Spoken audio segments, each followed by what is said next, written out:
Hello my viewers. So if you know me, I'm all about saving money on doing mobile home repairs and things. And so if you take a look at this right here, okay, this is just a seam ready to burst at some point in time.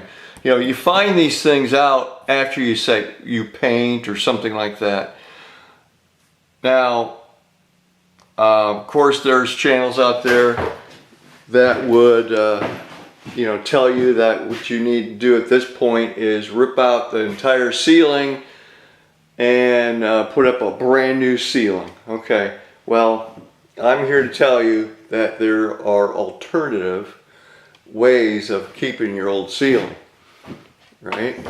May not be traditional or you know what a lot of contractors want to hear, but yeah, see, here's another spot. You know, I need to kind of brace up, okay? So the plan here is I'm going to take one of these little washers here, okay,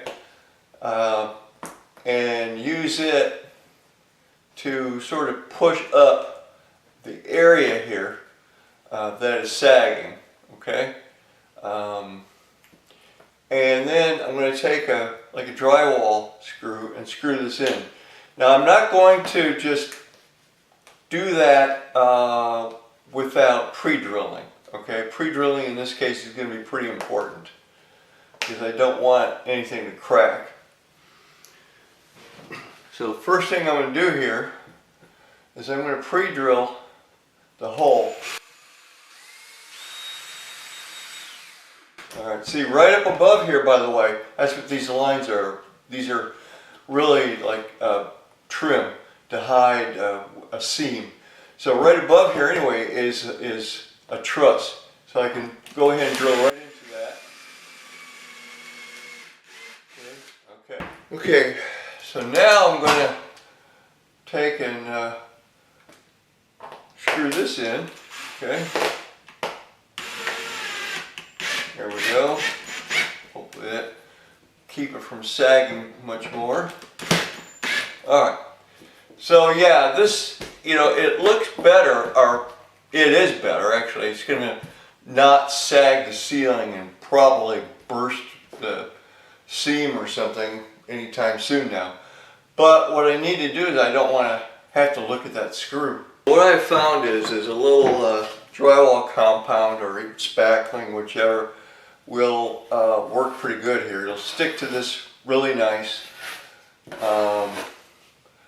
You know, you just kind of have to work it in there. And see, so the screw is going to be hidden, okay, along with that washer.